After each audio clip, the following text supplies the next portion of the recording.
Adani group की ओर से NDTV के अधिग्रहण के लिए ओपन ऑफर आने के बाद न्यू दिल्ली टेलीविजन लिमिटेड यानी एनडीटीवी में इस्तीफों के लिए लाइन लग गई है। एनडीटीवी के मैनेजमेंट में बड़े बदलाव देखने को मिल रहे हैं। अडानी समूह की एंट्री के बाद सबसे पहले प्रणव रॉय और राधिका रॉय ने एनडीटीवी के प्रमोटर ग्रुप RRPRH के बोर्ड ऑफ डायरेक्टर से इस्तीफा दे दिया और उसके बाद चैनल के बेस्ट कार्यकारी संपादक और prime time anchor Ravish Kumar ने भी इस्तीफा दे दिया। आपको बता दें कि प्रणव रॉय एनडीटीवी के चेयरपर्सन हैं, तो वहीं राधिका रॉय एग्जीक्यूटिव डायरेक्टर हैं। RRPR में जिनके अधिग्रहण के लिए अडानी समूह ने ओपन ऑफर दिया है। RRPR जिसके अधिग्रहण के लिए अडानी समूह ने ओपन ऑफर दिया है। एनडीटीवी में उनकी हिस्सेदारी 29.18% है। एनडीटीवी के अधिग्रहण की कहानी की शुरुआत कब हुई थी, इसकी बात इस वीडियो में आगे करेंगे। सबसे पहले बात करते हैं रवीश कुमार के बारे में। रवीश कुमार एनडीटीवी इंडिया में ग्रुप एडिटर के पद पर कार्यरत थे। एनडीटीवी ग्रुप की प्रेसिडेंट सुपर्णा सिंह ने कंपनी के कर्मचारियों को ईमेल कर जानकारी दी कि रवीश कुमार का इस्तीफा तुरंत प्रभाव से स्वीकार कर लिया गया है। रवीश अब अपने YouTube चैनल पर नजर आएंगे। इसकी जानकारी उन्होंने खुद ट्वीट करके दी है। अपने चैनल का लिंक शेयर करते हुए उन्होंने लिखा कि माननीय जनता, मेरे होने में आप सभी शामिल हैं। आपका प्यार ही मेरी दौलत है। आप दर्शकों से एक तरफा और लंबा संवाद किया है अपने YouTube चैनल पर। यही मेरा नया पता है। सभी को गोदी मीडिया की गुलामी से लड़ना है। आपका रवीश कुमार। बता दें कि रवीश कुमार एनडीटीवी के साथ पिछले 2.5 दशक से जुड़ा है। चैनल छोड़ने के बाद उनके अब तक के सफर की चर्चा हो रही है। रवीश कुमार ने एनडीटीवी में अपने सफर की शुरुआत बहुत नीचे से की थी। वे साल 1996 में एनडीटीवी से जुड़े थे। तब उन्होंने चैनल में चिट्ठी छांटने का काम मिला था। वे कई इंटरव्यू में बता चुके हैं कि चिट्ठी छांटने के दौरान वे दर्शकों की आकांक्षाओं से परिचित हुए।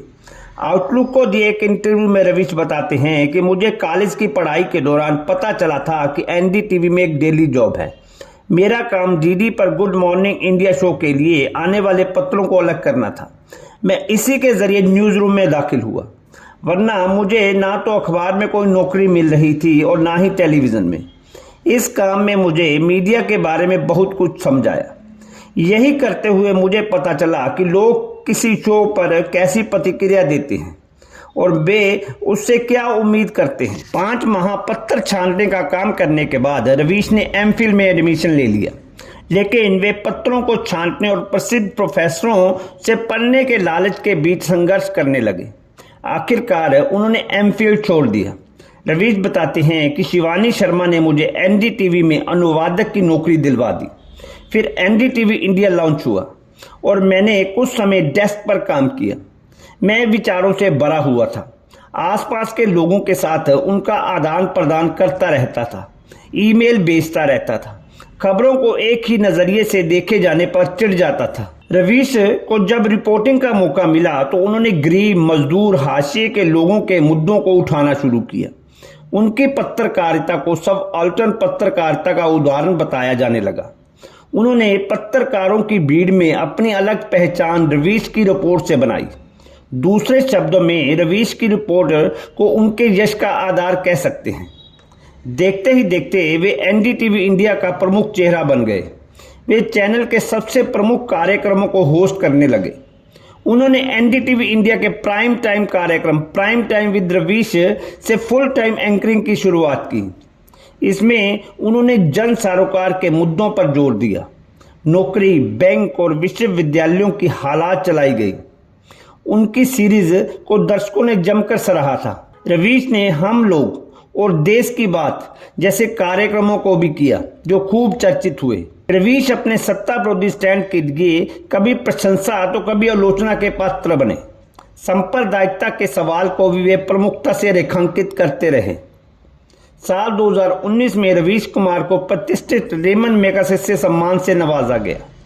रेमन मैगसेसे को एशिया का नोबेल भी कहा जाता है। इस पुरस्कार से उन लोगों को सम्मानित किया जाता है जो एशिया में साहसिक और प्रवर्तनकारी नेतृत्व का पर्याय बनते हैं।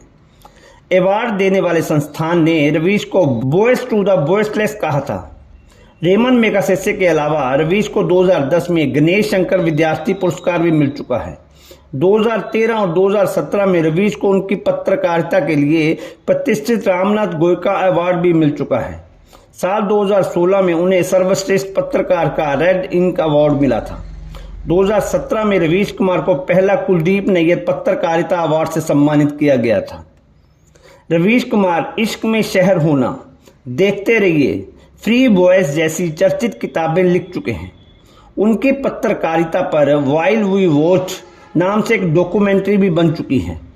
विनय शुक्ला के निर्देशन में बनी व्हाइल वी वॉच्ड को हाल में न्यूयॉर्क के IFC सेंटर में दिखाया गया था। रवीश कुमार के प्रारंभिक जीवन की बात करें तो रवीश कुमार का जन्म 5 दिसंबर 1974 में बिहार के चंपारण जिले के जितवारपुर गांव में बेहद सामान्य ब्राह्मण परिवार में हुआ था। उनका पूरा नाम रवीश कुमार पांडे है। रवीश कुमार की शुरुआती शिक्षा लोयला हाई स्कूल पटना में हुई। इसके पश्चात वे आगे की पढ़ाई के लिए दिल्ली आ गए। उस समय रवीश कुमार का एक उद्देश्य UPSC सिविल सेवा परीक्षा उत्तीर्ण करना था, लेकिन उनका ये उद्देश्य पूरा नहीं हो सका क्योंकि भारतीय मंडल आयोग ने घोषणा की कि शिक्षा व सामाजिक रूप से पिछड़े लोगों को इसमें प्राथमिकता दी जाएगी। ऐसे में रवीश कुमार के लिए इसे पूरा करना और अधिक कठिन हो गया। इसके बाद उन्होंने दिल्ली विश्वविद्यालय से स्नातक उपाधि प्राप्त की। भारतीय जनसंचार संस्थान से पत्रकारिता में स्नातकोत्तर डिप्लोमा प्राप्त की। रवीश कुमार को उनके MPhil करने के दौरान उनकी मुलाकात नैना दास गुप्ता नाम की एक लड़की से हुई। दोनों ही आपस में एक दूसरे को पसंद करने लगे और बाद में दोनों की शादी हो गई। नैना दास वर्तमान में लेडी श्री राम कॉलेज दिल्ली में इतिहास की टीचर हैं।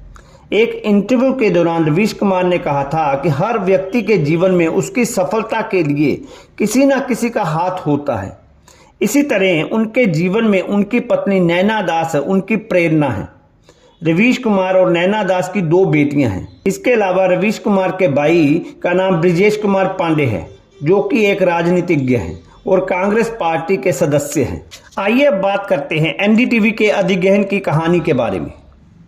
NDTV के अधिग्रहण की कहानी की शुरुआत 14 साल पहले हो गई थी, जब साल 2009 और 2010 में प्रणय रॉय के स्वामित्व वाली company RRPR holding private limited ने VCPL से 403.85 करोड़ रुपए का कर्जा लिया था। इस कर्ज के बदले RRPR ने VCPL को एक वारंट जारी किया था, जिसमें उसने कंपनी के कर्ज को RRPR में 99.9% हिस्सेदारी में बदलने का राइट दे दिया था। इस कर्ज को जब तक RRPR चुकाती, उससे पहले ही 23 अगस्त को VCPL कंपनी को अडानी समूह की सहायक company AMG media networks limited ने खरीद लिया। ये डील 113.75 करोड़ रुपए में हुई। इसके बाद से ही NDTV पर अडानी समूह के अधिग्रहण की प्रक्रिया शुरू हो गई। अडानी समूह के पास पहले से NDTV में 29.18% की हिस्सेदारी थी। उसके बाद से ही अडानी इस कंपनी में और 26% हिस्सेदारी खरीदने की कोशिश में लगे थे। ऐसा इसलिए ताकि NDTV के मैनेजमेंट पर उनका पूरी तरह से अधिकार हो सके। कंपनी ने इसे लेकर ओपन ऑफर पेश किया है।